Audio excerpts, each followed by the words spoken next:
Seja muito bem-vindo à continuação da leitura Horizonte Vermelho, de Elizabeth Pereira, pelo Espírito Sophie.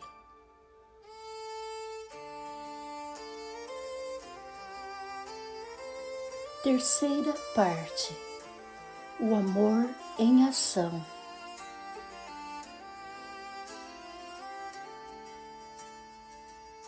Capítulo 14.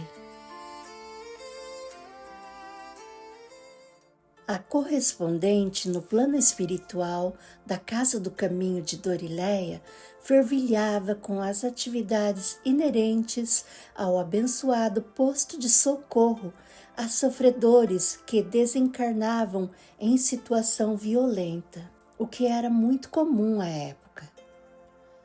Khaldun e Zaqueu, os governadores do local, auxiliados de perto por Arthur e Padre Raymond, desdobravam-se com alegria no trabalho de socorro às vítimas das disputas injustificáveis em nome de Deus.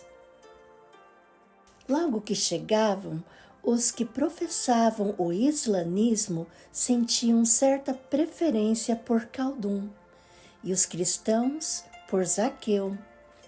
Com o passar dos dias, já se afeiçoavam aos dois e a amizade entre os internos crescia sem preconceitos. Alguns mais arredios, porém, ainda faziam questão de se manter em alas distintas, o que era respeitado, desde que não ultrapassasse os limites do bom senso, como dizia a última frase da consagração dos Cavaleiros do Cristo. No plano físico, Jerusalém estava sempre em conflito e um dia vieram da Terra Santa 200 de soldados da hoste, desencarnados em uma emboscada armada pelos exércitos muçulmanos.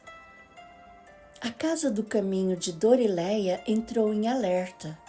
Em meio à movimentação intensa e ao vai e vem de enfermeiros com toda sorte de feridos, Khaldun tentou entrar em contato mental com seu ajudante, pedindo repetidas vezes que viesse com seus ex-companheiros de armas. Não logrou entrar na faixa vibratória do protegido e isso o alarmou. Contudo, não podia ir à sua procura. A movimentação de um pronto-socorro espiritual é análoga à do plano físico e quando há desencarne em massa, como no caso em questão, seria como um acidente de trânsito de grandes proporções. O labor se torna intenso e os trabalhadores se desdobram em 1000 para socorrer a todos. Depois que a situação se acalmou, sem demonstrar cansaço, Khaldun foi em busca de Patrick. Encontrou o cavaleiro sentado sobre frondosa tamareira, olhando o pôr do sol em preocupante estado depressivo. Filho, foi impossível comunicar-me com você. Não lhe disse que fomos avisados do acontecimento em Jerusalém e que precisaríamos estar preparados para receber 200 soldados da hoste? Eles já chegaram? Sim, e foram atendidos, estão bem. Não me chamou para auxiliá-lo? Chamei, e você não me ouviu. Desculpe-me, Khaldun, não pude perceber. Claro que não. Está em sintonia com a tristeza e se entrega ao abatimento moral. Era tudo de que não precisávamos naquele momento. Não sou mais útil aqui. Isso não me preocupa. O que realmente me deixa alarmado é o fato de você vir a se tornar um paciente. Sabe o que é? Sei. E de que adianta seu estado desolador? É muito complicado. Estive com meus irmãos, Lucy, Frederick, meus filhos. Apenas ela ainda não voltou. Ela já voltou. E onde está? Eu ainda não a vi. Quantos anos se passaram? Isso não é importante, mas se quer saber, a Terra já entrou no ano do Nosso Senhor de 1180. Portanto, ela não está na Terra. Partiu logo depois de você, só que não estava em condições de ser trazida para cá. Meu filho, dói-me demais contar-lhe. No entanto, é preciso que saiba para sair desse estado de inércia e ajudá-la. Eugene atirou-se da torre do castelo que você construiu. Encontra-se em estado desolador em plano subcrustal, de onde urge tirá-la. Vamos buscá-la, Khaldun, por Deus, vamos buscá-la. Ele chorava desesperadamente. Acalme-se, tudo a seu tempo. Não está preparado para ajudar sua bela. Você é todo sentimento, não possui conhecimento suficiente. E ela ainda não está em situação de ser auxiliada. Como assim? O desespero na voz dele deixava Khaldun penalizado. Se possuísse conhecimento, entenderia. Inclusive, saberia que a está prejudicando muito com suas vibrações depressivas que vão exatamente onde ela está e pioram seu estado. Sou incapaz de parar de pensar nela. Deixe-me vê-la. Eu compreendo seu sofrimento e procure entender que não é hora. Não lhe faria bem algum e ela não conseguiria vê-lo. O que pode ser feito? Você precisa voltar à crosta. Reencarnar? Sem ela? Não, eu não aceito. Se isso acontecer, me perderei dela para sempre. Ninguém se perde para sempre. Uma encarnação é muito rápida e ela não sairá de onde está até que você regresse. Deve nascer na Índia, adquirir conhecimento sobre a lei de causa e efeito, a reencarnação, o poder da mente e os centros de força que possuímos em nossos corpos, bem como acerca das propriedades de nosso corpo espiritual e de infinitas outras coisas que lá já são conhecidas. Aí sim poderá auxiliar sua bela. Teremos também o benefício do esquecimento temporário que terá dela, em virtude do qual cessarão as energias deletérias que hoje lhe envia. Vou esquecê-la. Sua voz era quase um lamento. Temporariamente. Assim que retornar, estaremos todos preparados. Ao primeiro sinal de receptividade dela, desceremos e a traremos para junto de nós. Aceita? Promete-me que não me perderei dela, que quando eu voltar me fará recordar a vida na minha ilha e me permitirá ir buscá-la? Patrick, um cavaleiro nunca mente. Trate de se habilitar para esse reencontro. O que é uma existência? Sabe que é rápida como um abrir e fechar de olhos. Sim, eu sei. Quando irei? Está vendo como carece de conhecimento? Uma encarnação não se programa do dia para a noite. Vou avisar ao departamento que cuida disso, formado por nossos amigos hindus. Amanhã cedo irá ter com eles e começar a se preparar. Inshallah, aproveite a oportunidade que terá. No dia seguinte, bem cedo, Patrick abraçou longamente Khaldun e ouviu dele o célebre Assalamu alaikum, ao qual respondeu Wa alaikum salam, que a paz do Cristo esteja com você. Ouvindo dele, com você também. Passou aos cuidados dos hindus, que usavam turbantes brancos com uma turmalina fixa no centro, e o levaram para principiar seu processo reencarnatório. Eugene, depois de socorrida no castelo graças à misericórdia divina e à boa vontade de Gabriel, foi conduzida pelos servidores de Maria de Nazaré a um local destinado a espíritos arredios, causadores da aniquilação de suas indumentárias físicas. Embora não seja um lugar de paisagem consoladora, foi ali o início do socorro, haja vista que são monitorados diuturnamente pelos auxiliares da abnegada Mãe de Jesus, que, a despeito de poder partir para mundos felizes, preferiu por amor continuar junto ao amado Filho nas proximidades da terra, tomando para si a árdua tarefa de receber os réprobos de si próprios, nossos irmãos, os suicidas. O ambiente do sinistro vale não é assim por vontade maior. Ele é, sim, o reflexo do pensamento carregado de ódio, dor, revolta e remorso dos que para lá são levados. Quando acordou do sono reparador em que mergulhara nos braços de Khaldun, Eugene percebeu-se em local escuro, onde o barulho de brados e choro era ensurdecedor. Ainda com o corpo alquebrado, pôs-se de pé. Seus olhos, entretanto, estavam livres do osso frontal, o que a fez recordar Gabriel, agradecida.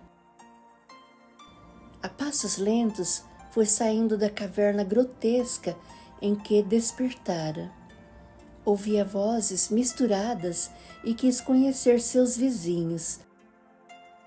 Tentando andar a arrastar as pernas, sentiu dor atroz. Sua cabeça girava devido à multiplicidade de lamentos e vozes, entre as quais distinguiu a de Patrick a chamar por ela. Sem se lembrar das fraturas, correu para o exterior da gruta úmida, escura e fria, gritando o nome do cavaleiro. Uma mulher com o rosto inteiramente roxo e decomposto, trazendo uma corda apertada em torno do pescoço, começou a gargalhar. Por quem procura, suicida maldita? Meu marido me chama, deve estar por perto, escutei sua voz. Outra sonora gargalhada. Também ouço a voz de meus afetos chamando por mim. Não se iluda, ele está infinitamente longe de você. Pode até ouvi-lo, ele jamais a ouvirá.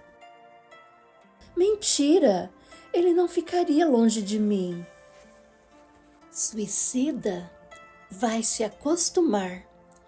Vá procurar pelos seus, tem toda a eternidade para isso. E você, por acaso não é suicida? E essa corda em volta de seu pescoço, para que serviu? Com um grito que se assemelhava ao de uma gralha, a mulher se atirou sobre Eugene e a espancou violentamente. Caída em chão lamacento, Eugene tinha a garganta seca e tomava porções do barro fétido. Sugando, tentava aplacar a sede que a consumia. Ao se arrastar pelo solo viscoso, aterrorizada, viu aproximar-se numeroso grupo de espíritos desfigurados. Em correria ensandecida, a gritar palavrões, Todos tinham os corpos enrugados, pálidos e inchados. Sem notar, passaram sobre ela, qual rebanho assustado. Depois que o último pisoteou seu corpo dolorido, com um grito de horror ela divisou do que os infelizes fugiam. Gigantesca onda avançava para eles, tal qual tsunami invadindo o continente desavisado. A onda arrastou a pobre Eugene por extenso trecho acidentado a velocidade alucinante, em movimentos espirais, e ela pôde sentir a água salgada penetrar seus pulmões, fazendo-os arder. Sofreu em pormenores a falta de oxigênio. Era o pesadelo criado pelos que se haviam atirado para perecer no mar. A onda gigantesca passou e deixou-a jogada sem fôlego em local sinistro e escuro. Ela então pôde visualizar onde estava. Havia cavernas lado a lado, até os olhos não poderem mais enxergar. Nenhum sinal de planta verde, apenas raízes torcidas pelo solo úmido e escorregadio, no qual rastejavam vermes e répteis repulsivos. De quando em quando ouvia pavoroso grito e visualizava um corpo caindo de um penhasco, de uma ponte ou de uma torre. Nesses momentos, sabia tratar-se de sua queda, em que passava horas mirando o chão, que bailava para ela, mas nunca a encontrava. A queda parecia infinita. Vagou pelo território inóspito e trevoso até a exaustão, para perceber que retornara ao ponto de partida, a caverna em que despertara e que tinha à porta a mulher da corda envolvendo o pescoço. Já desistiu? A eternidade ainda não acabou. Não achei ninguém que goste de mim, nem vai achar. Acostume-se à solidão, ou entre e console-se com a minha companhia. Terá de morar aqui comigo para sempre. Vou entrar, porém não me incomode. Não está em posição de fazer exigências, Sra. Castle. De onde me conhece? A mulher riu como louca. Não se lembra de mim? Meu nome é Esther Kadosh. Fui casada com Simeão Kadosh, de quem tive 3 filhos. Estou aqui por sua culpa. Eu nunca a conheci, mas assassinou Jacob. Era a última esperança que me restava quando Simeão descobriu que eu cometia adultério e me expulsou de casa, bem como minhas crianças, que não sabia se eram seus filhos ou de Jacob. Ele estava disposto a dar um teto para mim e meus filhos quando você fez o que fez. Sabe o que é ver os filhos chorarem de fome? Não, você não sabe. Viveu como rainha em um suntuoso castelo. Eu sei e não suportei. Matei os pobrezinhos e me enforquei em grande carvalho. Logo estou aqui por sua causa. Não tem direito de me culpar por isso. Onde está tio Jacob? Não sei.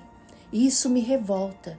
Matei-me para vir ao seu encontro e não consigo saber onde está. A providência divina é perfeita. Se Esther não devia estar com Jacob para não ter o suicídio premiado, Eugene foi colocada ao lado dela para que a primeira tentasse vencer o ódio que sentia da desconhecida e a segunda não se encontrasse com aquele que faria mais penosa sua estada nas sombras, visto que Jacob ainda nutria verdadeira obsessão pela sobrinha. Eugene passava seus intermináveis dias, que não eram diferentes das noites, exceto pela absoluta ausência de estrelas, a se engalfinhar com Esther, ou vagar pelos pântanos tormentosos, gritando e blasfemando contra Jesus. Um dia, uma luz fortíssima adentrou o vale e, à distância, ela viu homens com aparência de indianos, trazendo uma cruz estampada ao peito de suas vestes. Usavam um veículo rápido e cintilante, que tomou por uma carruagem sem cavalos. De longe, observou que algumas pessoas eram embarcadas e, entre elas, reconheceu Simon Castle. Sentiu o passado de volta na presença do cunhado e das cruzes gravadas nas roupas dos socorristas.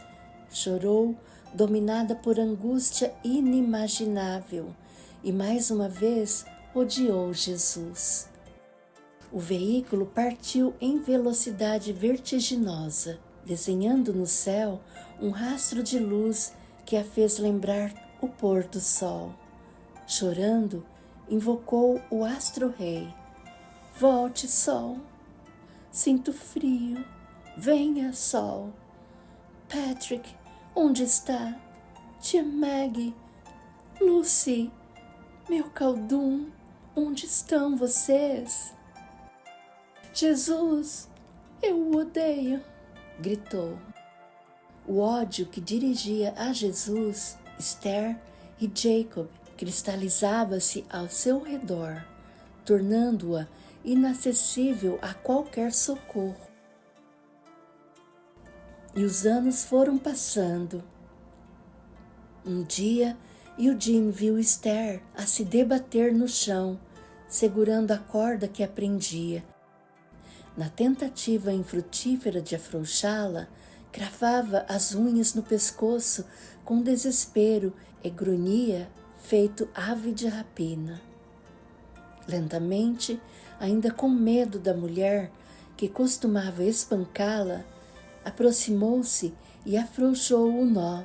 Respirando ofegante, a outra agradeceu com humildade. Quase imediatamente, o veículo, que estava sempre por aquelas paragens, parou às portas da caverna das duas treslocadas e convidou Esther a embarcar.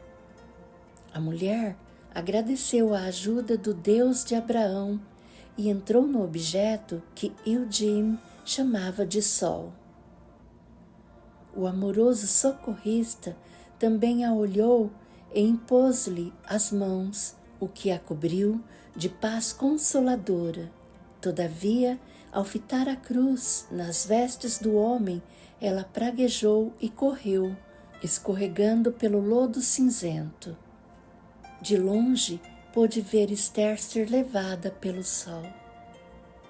Foi tomada de profundo remorso pela morte desnecessária de Jacob, que desencadeara outras 4. A imagem do homem amarrado de costas e de sua tesoura a penetrar-lhe o corpo era torturante. Ainda podia sentir o sangue do tio salpicar-lhe o rosto.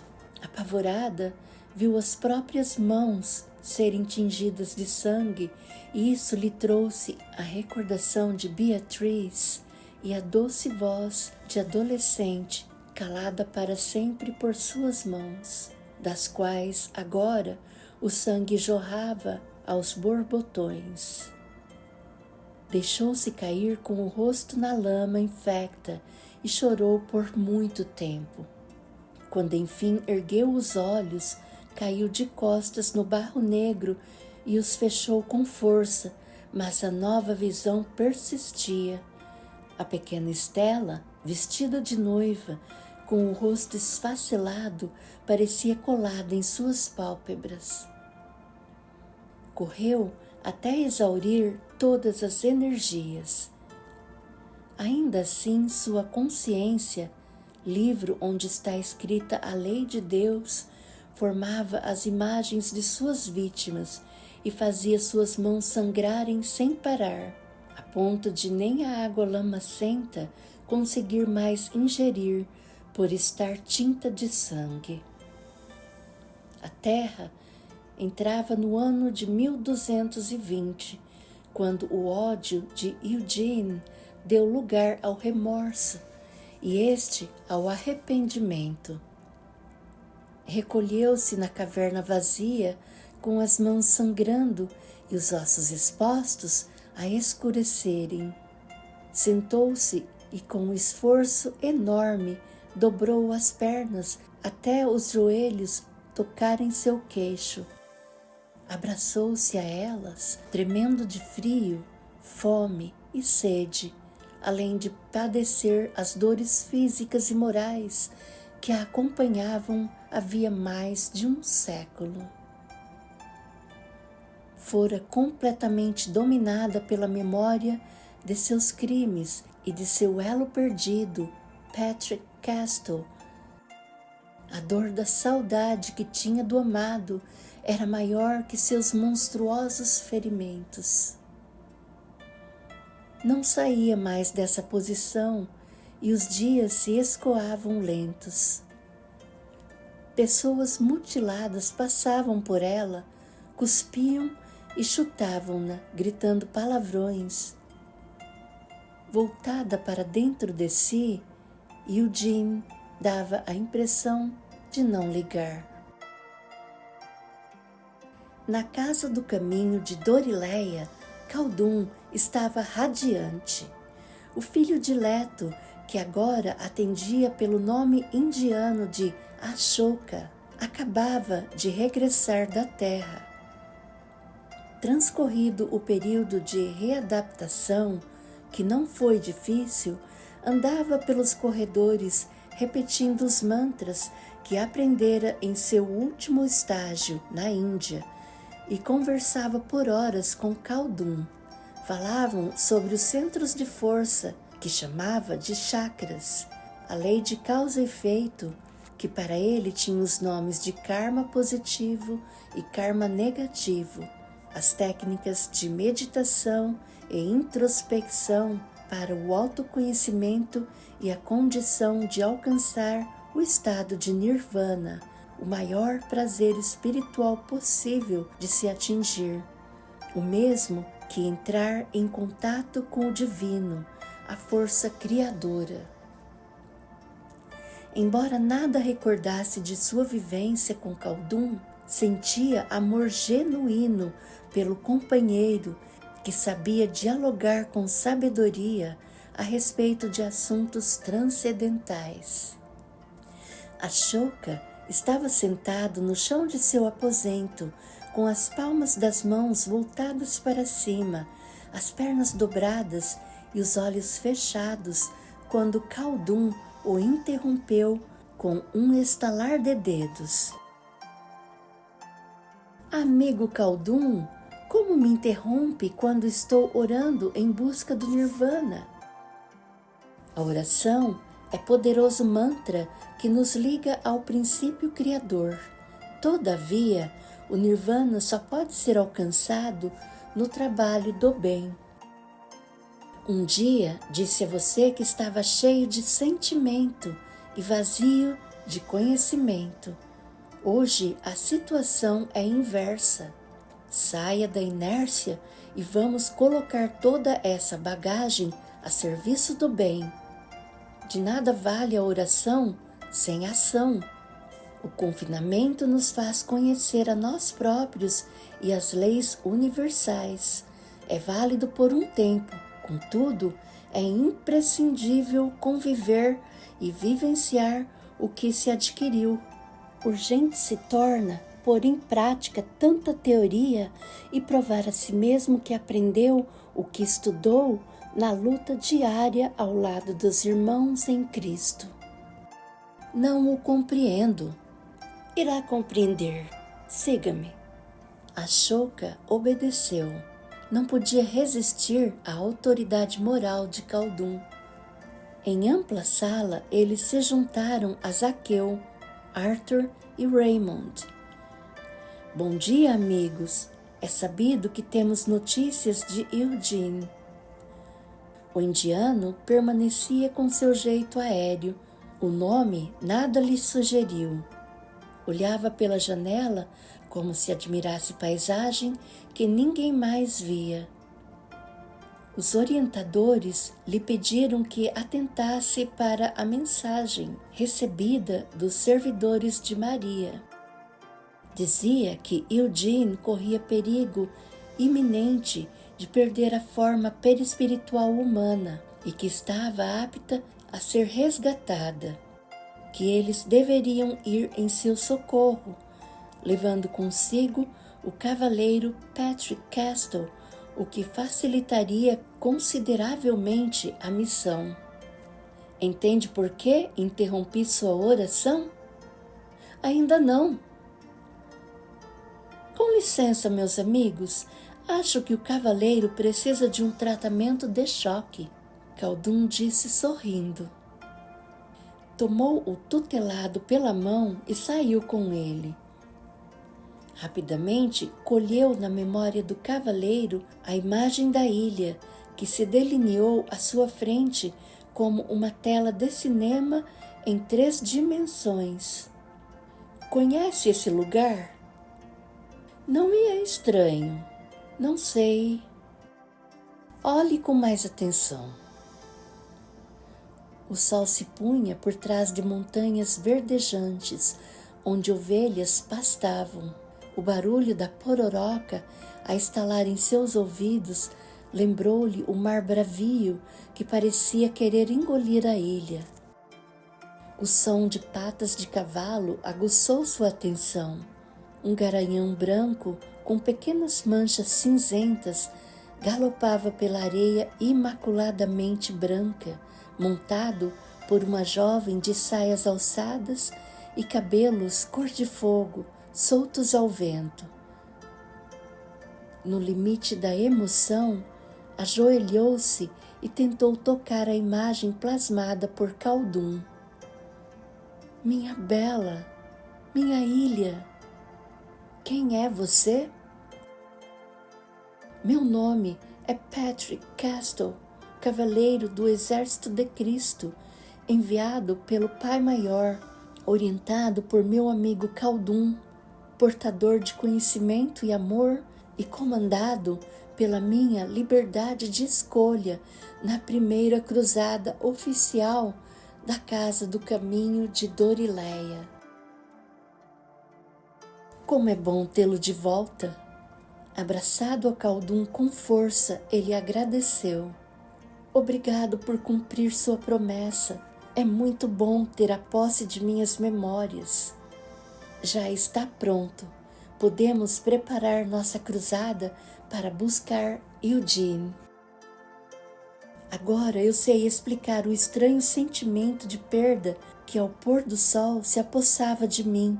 Sentia falta de alguém que não sabia quem, de algum lugar que não sabia onde e de coisas que não sabia o que. Essa melancolia é algo muito comum no espírito encarnado, que inconscientemente sofre a ausência dos afetos de vidas passadas, bem como de seu estado de liberdade no mundo maior.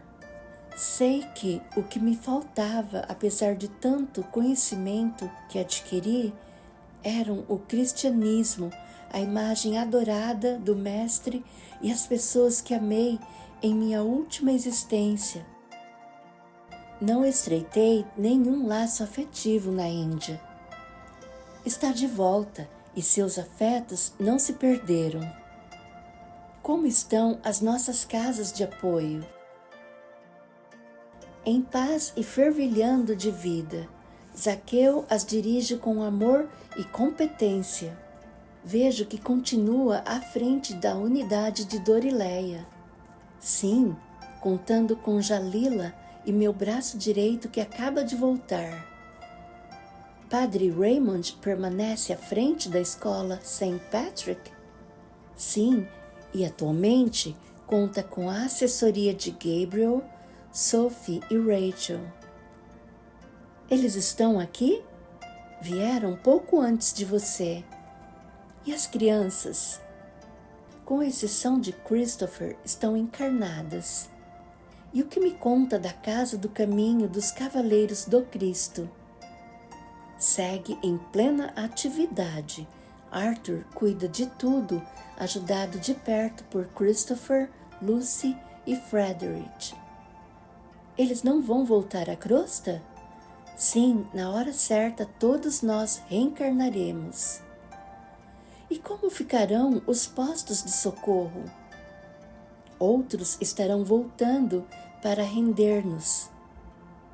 Claro, eu devia ter imaginado. Fazendo breve pausa, logo prosseguiu. Khaldun, já recordo perfeitamente as informações que me deu sobre Eugene. Confesso que estou infinitamente desolado, porém não posso abater-me se pretendo resgatá-la. Qual o roteiro que seguiremos?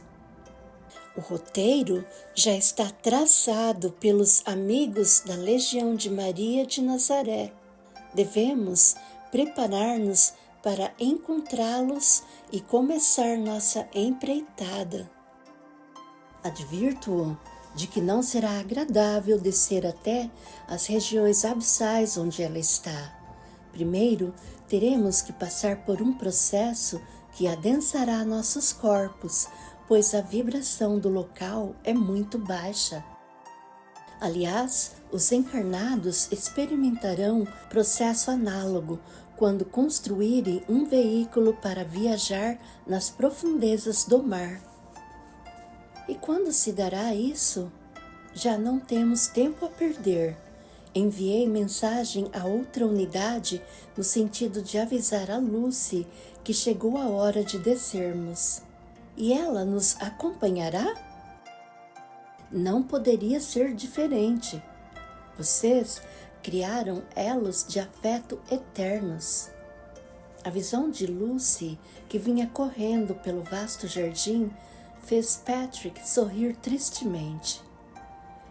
A presença da amiga acentuou a lembrança de Eugene, que sempre estava ao lado dela, e nesse momento se encontrava tão distante. Abraçou-a com carinho e, ao perceber lágrimas em seus olhos, ela tentou brincar. Aproveite e me abrace agora, porque estamos partindo em busca de sua ciumenta incorrigível. Na tentativa de sorrir, ele apenas torceu os lábios, totalmente desolado. Khaldun interveio. Cavaleiro, não poderá ajudar se sua vibração cair. Desculpe-me, vou me controlar. Diga, como deveremos proceder nesta delicada missão? Lucy, você deve estar em constante oração e emitir em ondas de todo o amor que tem por sua amiga. Não se afaste dos servidores de Maria em instante algum. Quanto a você, Patrick, digo-lhe o mesmo que na ocasião do resgate de seu irmão Peter. Siga seu coração e nunca se afaste de mim e de Zaqueu. Ao deixarmos nosso posto de socorro, vamos direto a um ponto de apoio dos servidores de Maria, situado nas zonas inferiores, onde obteremos as informações necessárias e nos juntaremos a eles.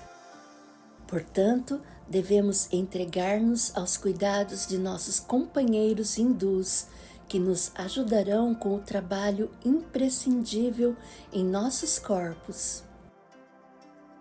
Os diligentes trabalhadores adentraram a ala reservada às atividades do gênero e foram orientados e auxiliados pelos hindus, com o objetivo de adensarem seus perispíritos para os adaptar à atmosfera pesada do umbral. Quando todos estavam preparados para a árdua, mas gratificante tarefa, Zaqueu se juntou a eles e, antes de partirem, proferiu sincera prece. Mestre, abençoada seja a nossa luta para fazermos sempre a vontade do Pai. Que brilhe em nós a luz divina para que possamos ter nosso caminho iluminado, aclarando também o de nossos irmãos sofredores. Que tenhamos amor suficiente para tocar os corações endurecidos e trazer de volta aqueles que, ignorantes, se desgarraram de seus braços e são privados do prazer maior do Espírito, que é tê-lo no coração. Que à nossa frente marche a humildade, qual estrela incandescente a brilhar sobre as trevas, onde habitam os não menos amados filhos de Deus, esperando uma fagulha de seu amor oceânico, do qual temos a alegria de ser hoje portadores. Obrigado, Mestre amado, por confiar a nós uma de suas ovelhas. E obrigado, Pai, por Jesus. Sejam conosco hoje e sempre, que assim seja. Todos fervorosos repetiram em uníssono, que assim seja. Tomando peculiar carruagem sem rodas ou cavalos, eles iniciaram a descida. A cada segundo que passava, o ambiente ia escurecendo, o que fazia o veículo adquirir luz própria. O ar se tornava escasso e para Lucy e Patrick, espíritos não adestrados às zonas umbralinas, irrespirável. O astro-rei, que brilhava intensamente em Dorileia, o mesmo sol que aquece e ilumina a crosta, parecia estar se apagando. Seus raios não conseguiam penetrar a atmosfera densa, contaminada por miasmas e formas pensamentos pavorosos que se assemelhavam a moluscos gosmentos, aves pré-históricas e morcegos de tamanho descomunal. A paisagem era acidentada, com montes disformes, picos pontiagudos cobertos de um lodo avermelhado e escorregadio, riachos infectos e árvores retorcidas e desfolhadas, cujos galhos ressequidos davam a impressão de tentáculos de um polvo sem vida. Dos pequenos lagos de substância viscosa, de quando em quando dilatavam-se pequenas porções que explodiam, exalando odor pútrido, insuportável, e o vento uivante, como um lamento infinito, desorientava os ouvidos de maneira a causar histeria. Lucy mostrava sinais de estafa e pânico crescente quando divisaram, em meio à inóspita paisagem, muralhas altíssimas, ladeadas por uma corrente de força, o que mais ou menos pode ser comparado às cercas elétricas usadas na crosta, método necessário para deter invasores que pretendem resgatar algum socorrido que acreditam ser seu escravo, ou desordeiros das trevas que apenas desejam tumultuar o trabalho dos filhos do Cordeiro. Sem que eles batessem, os enormes portões com uma cruz encrustada foram abertos, dando passagem ao veículo. No lado de dentro, a paisagem mudava radicalmente. Havia luz e jardins lindos e verdes. A ampla construção era pintada de branco e azul claro, o que trazia sensação de paz e tranquilidade. Foram recebidos por radiosa entidade de aspecto hindu, que se apresentou como Niru. Após trocar longo abraço com os recém-chegados, encaminhou-os à ampla sala com paredes brancas e largas janelas por onde entrava fresca brisa. No centro do recinto ficava a mesa em semicírculo que foi ocupada pela caravana.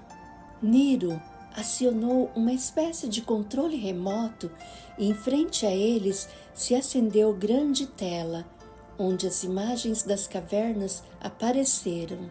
No interior de uma delas, visualizaram Eugene com sua aparência monstruosa e ainda abraçada às pernas, em deplorável estado de alienação. Lucy entrou em pânico e parecia a 1 segundo de perder os sentidos. Patrick caiu em pranto convulso, com a cabeça apoiada sobre a mesa. Amigo Niro, pode providenciar ajuda para Lucy? Alguém que lhe renove as energias e a acomode em lugar calmo, onde ela deverá manter-se em oração até que voltemos? Claro. Eu não vou com vocês? Não lhe prometi isso, Lucy. Disse que deveria permanecer orando e não sair de perto dos servidores de Maria de Nazaré. Nunca afirmei que seria no abismo. Sinto muito, Khaldun. Acho que não aguentaria. Eu já sabia, minha querida. No entanto, poderá ajudar daqui. Sua oração e suas vibrações amorosas nos serão muito úteis. Quanto a você, cavaleiro, espero um pouco mais de força. Terá de ir conosco. Eu vou conseguir e faço questão de ir resgatá-la pessoalmente. Sei que sua aparência é efeito de seu gesto impensado. Saiba que ela aceitou a ajuda para chegar até aqui, 1 século atrás, por amor a você. Gabriel prometeu-lhe que desse modo poderia reencontrá-lo. É, portanto, imprescindível que vá buscá-la. Eu irei. Se quando estávamos na terra fazia tudo para ampará-la, não pode ser diferente agora. Quero ir até lá e proteger minha esposa. Que cavaleiro seria se não o fizesse? É assim que se fala. Vamos e que Jesus nos acompanhe. É chegada a hora, Patrick. Sua bela o espera há mais de 100 anos. Não se justifica adiar esse encontro. Ficando Lucy aos cuidados de uma trabalhadora, eles deixaram a paz relativa do local. Ao transpor o pesado portão, a sensação era de trocarem uma área oxigenada por um ambiente fechado e pleno de fumaça e gases tóxicos. Movidos por amor à causa de Jesus, seguiram pelas trevas exteriores. Com o coração quase saltando do peito, Patrick parou às portas da caverna, onde estava a amada de sua alma, dele apartada por tanto tempo. A ansiedade ameaçava dominar o cavaleiro, que a custo se segurava para não correr até ela. Acalme-se, cavaleiro. Você disse que eu deveria seguir meu coração. Ele diz que devo entrar lá e tomá-la nos braços. Estou enlouquecendo de saudade. Antes de voltar aos seus braços, porém, ela deve voltar aos braços de Jesus. Niro entrará primeiro. Ele sabe o que fazer. Falta só mais um pouco para quem já esperou tanto. Niro entrava na caverna acompanhado de Zaqueu, enquanto os outros aguardavam do lado de fora. Khaldun estava em oração de olhos fechados e o cavaleiro se mostrava tão agitado que perturbava o amigo. Depois de algum tempo em silêncio, Khaldun pôde captar o pensamento dos dois no interior da caverna. Abriu os olhos e exclamou: Patrick. Ele atendeu com aflição. Quero que pense com muita força em suas vestes de cavaleiro cruzado. Patrick obedeceu e instantaneamente percebeu-se vestido como no verão de 1100, quando regressara para casa depois da guerra. Khaldun, com um sorriso nos lábios, entregou-lhe um alaúde e disse: "Vá, filho, e cante para sua bela. Desperte-a com sua canção." Ao ingressar na fétida gruta, Patrick chorou. Não sabia se pela emoção que o acontecimento lhe causava, pela sensação de tempo perdido ou pela situação em que se achava a amada. As lágrimas, entretanto, não puderam sufocar-lhe a voz e ele, de rosto molhado e tomado de amor imensurável, cantou. A música, expressão divina, encheu o ambiente hostil de luzes, como se chovessem bênçãos e esperança naquele lugar triste, onde reinavam o desespero e a dor. As primeiras notas da canção que, em dia tão distante, Eugene ouvira sob o carvalho, a fizeram mexer levemente a cabeça, e ao som da voz do cavaleiro, ela abriu os olhos. A canção penetrou-lhe os sentidos, como um bálsamo para as feridas de seu corpo fluídico alquebrado e rígido de frio. Era como se a escutasse não só com os ouvidos, e sim com todo o ser.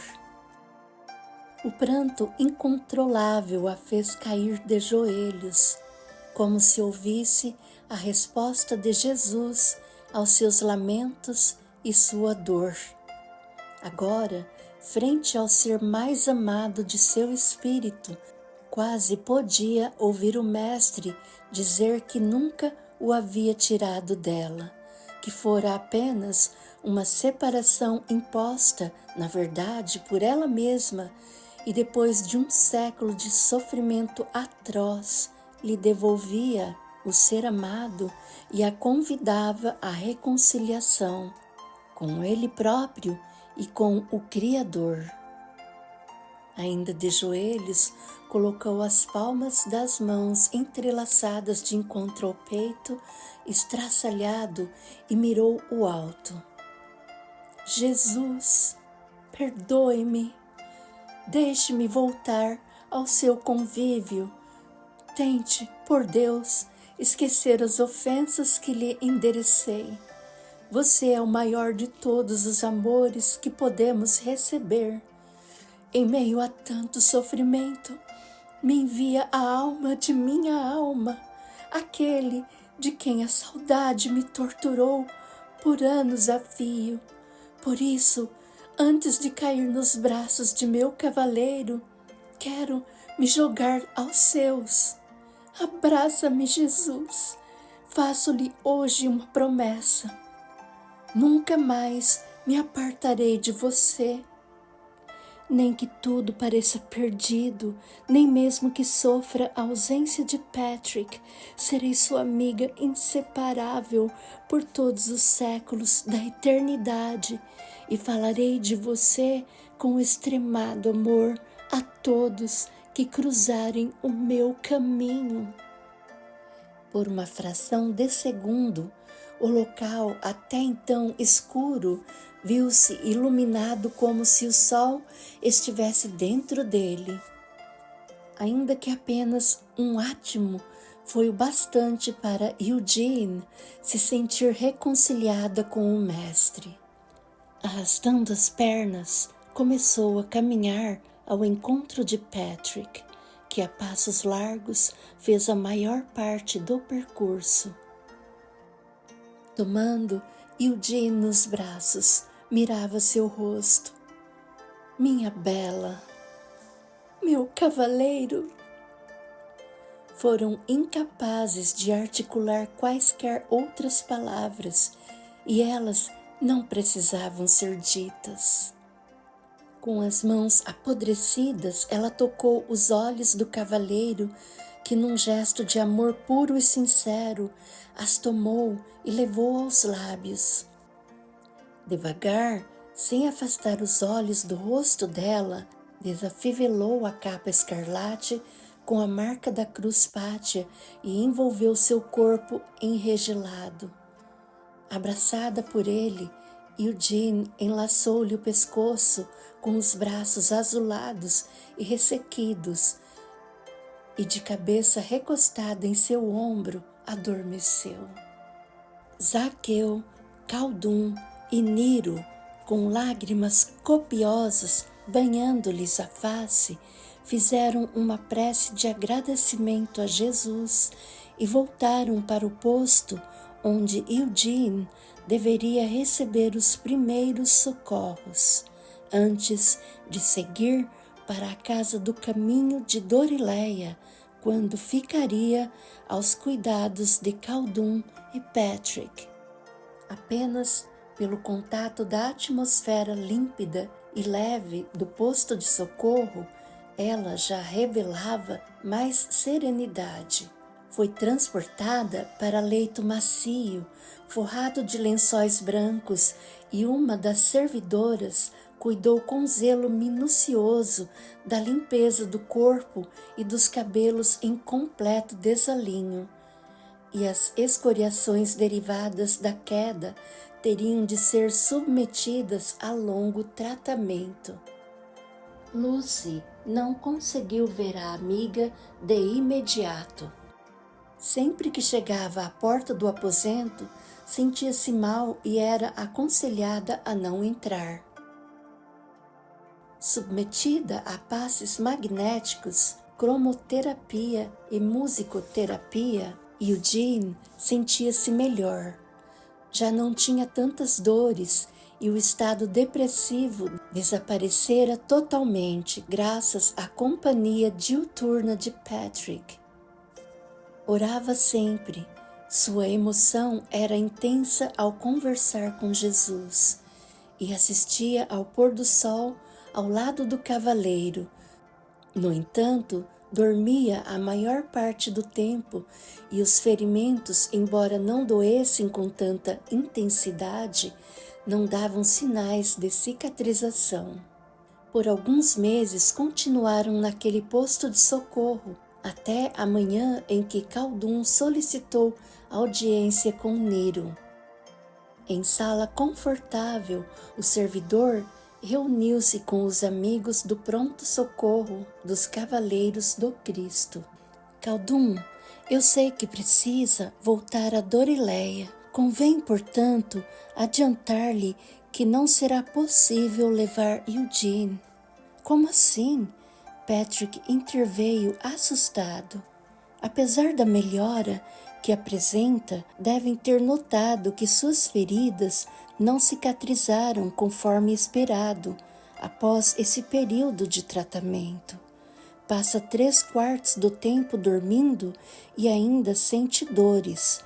Não podemos deixá-la entrar em contato com a atmosfera exterior. Seria perder tudo o que fizemos. Uma viagem até Dorileia será penosa para ela, dado que ainda precisa viajar da maneira convencional.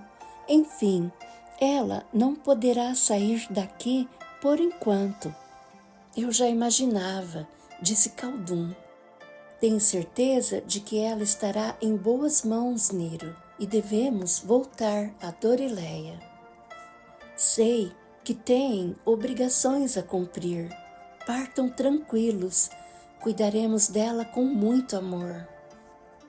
Em nenhum instante duvido disso, disse Patrick. Acredito que ela estará muito bem. Creio também que só há um recurso para esse reequilíbrio, a reencarnação. E isso me assusta, pois sei que terá de envergar corpo doente e disforme. Eu não gostaria de deixá-la agora. Se me for permitido, quero ficar aqui ao seu lado e colaborar no que for possível. Acho que minha presença só poderá ajudá-la. Concordo com você, cavaleiro. Se Khaldun abrir mão do seu auxiliar, por mim estará tudo certo. Eu acho louvável sua ideia, filho. Não devemos tirá-lo de perto de Eugene. Sua presença é parte da cura. Voltaremos eu e Lucy. Você deve ficar. Eu ainda nem a vi. Faça isso agora, filha. Arthur precisa de sua colaboração. Antes de entrar nos aposentos da amiga, Lucy orou com fervor, respirou fundo e abriu a porta. Eugene dormia envolvida em luzes azuis e uma canção suave enchia a atmosfera do quarto. Seu corpo estava coberto com fino lençol, o que privou Lucy de se inteirar da situação. Ela agradeceu por isso. Sentindo enorme mal-estar, aproximou-se e beijou sua mão. Com sinceridade, desejou melhoras e ia saindo quando ouviu: Lucy, é você, Lucy? Ela se virou na direção do leito. Sim, sou eu, amiga. Venho me despedir. Preciso retornar ao meu posto.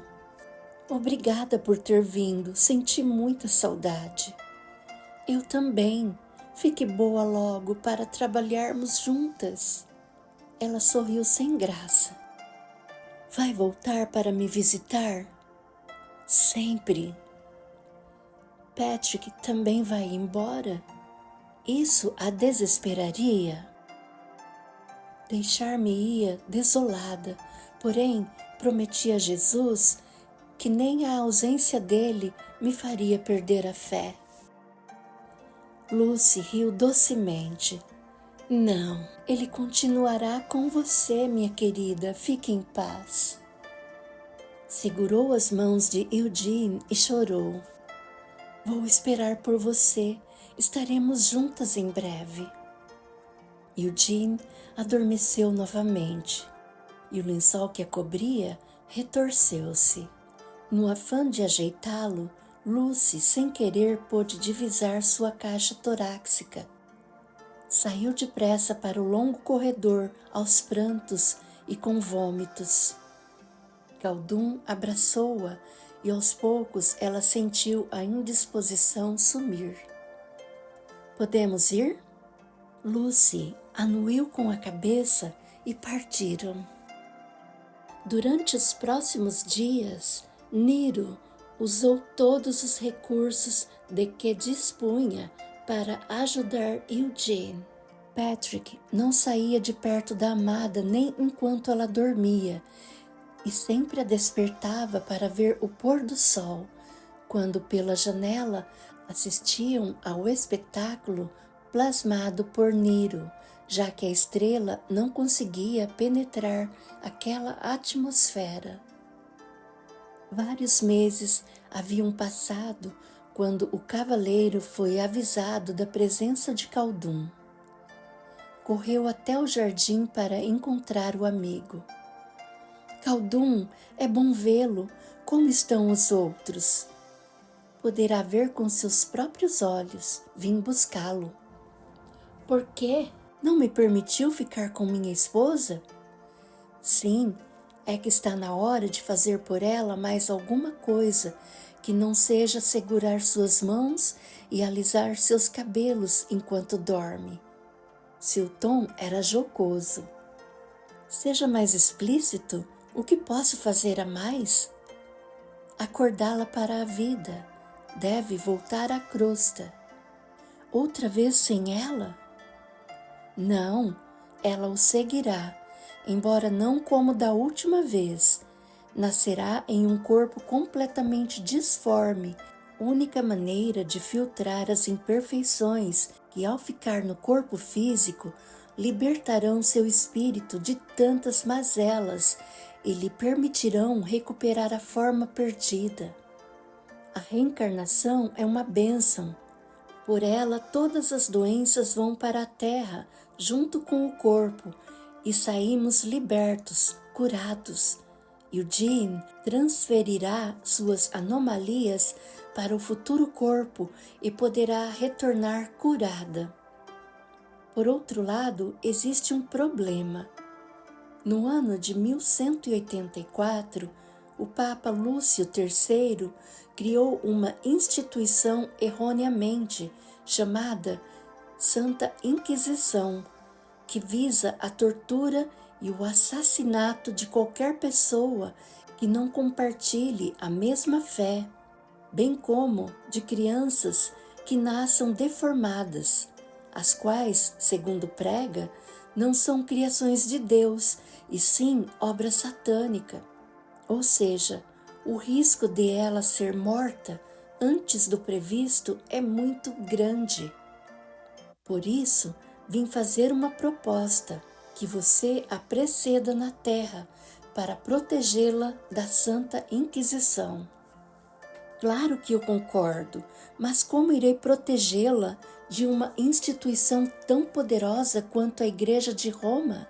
Voltarei como membro da hoste? Não, a hoste mudou muito. Agora vivem em absoluto desmando, querem conquistar todas as terras e fazem guerra contra os próprios ocidentais. Você não pode avaliar as barbáries cometidas em nome de Jesus. Devastam cidades inteiras, dizendo estar à procura de hereges, massacram populações e queimam as casas. São verdadeiros demônios uniformizados sob a égide da cruz. Não têm honra como os primeiros, nem na guerra, nem na paz. É deprimente e desigual a luta contra os cátaros. Os dominicanos têm poder de rei, são cruéis e sanguinários. Jamais conseguiria cumprir sua meta se voltasse como cruzado. Deverá envergar vestes sacerdotais e viver num claustro, onde ninguém de fora das muralhas porá os olhos na pobre Eugene. Do contrário, ela será executada em praça pública. Sua missão será não deixar isso acontecer. E a melhor maneira de escondê-la da igreja será abrigá-la em seu seio, onde nunca pensarão em procurá-la. Percebe? Do plano reencarnatório dela constam 13 anos de existência. Será uma árdua missão. Você pode aceitar ou não. Eu aceito. Faço qualquer coisa por minha bela. Mas, se serei um sacerdote, não terei filhos. Como vou recebê-la em minha companhia? Isso é conosco. Nós nos encarregaremos de colocá-la em seu caminho. Em um lar comum, ela não terá nenhuma chance. Posso despedir-me dela? Vá. Quando ele entrou no quarto, Eugene abriu os olhos. Minha bela, preciso seguir para Dorileia. Ela não respondeu, parecia não o reconhecer. Estou indo para a terra. Não se preocupe, você irá ter comigo em breve. Só não poderei cumprir a promessa que lhe fiz um dia de me casar com você em todas as existências que tivermos juntos. Desta vez serei um sacerdote, porém estará comigo. Vou cuidar de você e protegê-la por toda a sua vida. Deseje-me sorte. Num lampejo de memória, ela sorriu. Boa sorte, meu doce cavaleiro. Que Jesus o acompanhe. Até breve, estarei à sua espera. Abraçou-a longamente e saiu disfarçando as lágrimas. Deixou-a de novo em profundo sono. Após a partida de Patrick, Eugene não acordou mais. Foi levada para uma espécie de incubadora, em parte semelhante às UTIs da crosta, de onde só sairia para a reencarnação dolorosa que deveria abraçar, sem condição inclusive de participar do planejamento. Entrou em estado de letargia, já não tinha consciência de quem era e lembrança alguma se achava à tona em sua memória espiritual. Desde que fora resgatada do abismo, seus períodos de sono profundo vinham sendo cada vez mais extensos. Havia dias em que não se recordava sequer de Patrick.